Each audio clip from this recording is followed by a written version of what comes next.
Hey folks, Eric here from DirtyOldSneakers.com, and today I want to talk to you about the Insta360 Go2 action camera. To be perfectly transparent, I need to tell you that Insta360 sent me this camera and a boatload of accessories to use in return for making this video.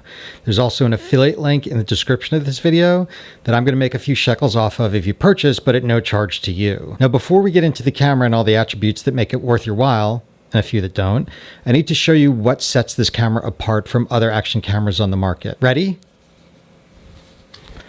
This magnetic pendant lets you clip the tiny camera to your chest to take great first-person video of whatever you want.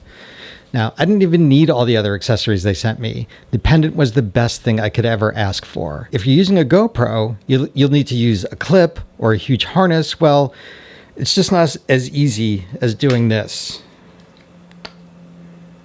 And not only is the camera small, but it's super light. It's also super easy to use. Open the camera case, put it back in there. Open the camera case, pop it out, and pop it on. Click once, and voila, you're recording for up to 30 minutes. In fact, I wore the pendant around all summer. Here are just a few samples of what that looked like.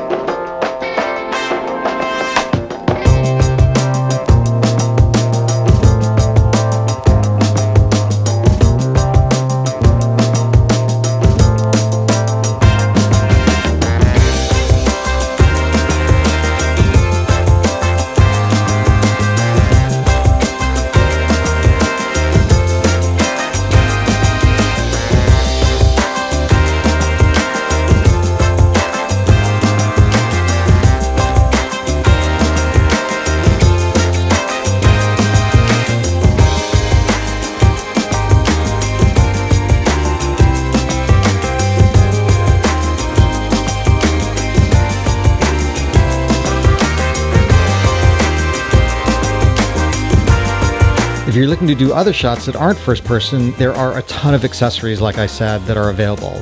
Selfie stick, all sorts of small cases you can stick in all sorts of different places to get all sorts of different shots. And this one is super cool too. This is what they call the pivot stand that you can stick almost anywhere. Insta360 claims that once you clean the stick surface, you can reuse it as many times as you like. Cool, right? And the case it comes in? Well, the case is not actually waterproof, but it does extend the battery life from 30 minutes to up to 150 minutes, and it acts as its own tripod as well. So let's go through the nuts and bolts of the camera. 6 video modes, including normal, pro, HDR, time-lapse, hyperlapse, and slow-mo. The highest resolution for video is 1440 at 50 frames per second or 30 frames per second, and slow-mo is 1080 for 120 frames per second. Great stabilization in pro mode, not so great in non-pro mode. The max clip lengths you can see here. The storage is 32 gigabytes and it's internal, so there's no option to add, which is kind of one of the bummers. Here are all the different photo modes. The camera comes in at 26.5 grams and the case at 63.5 grams. So honestly, I keep this thing in my pocket all day. The camera is waterproof up to 13 feet, but not, like I said, the case. Here's the other bummer that I found is that the battery life is only up to 30 minutes with the camera. And if you put it in the case, like I said before, 150 minutes. There are some settings you can change while the camera is in the case, but if you want to do things like panorama or night video, you'll need to crack open the app. You can change the settings of up to 4 different kinds of clicks for different modes, so you don't need to pop it back into the case to make those changes. These are things that you might use often. The settings are changed in the app and then sync to the camera, and you can either do 1 short click, 2 short clicks, 1 long click, 2 long clicks.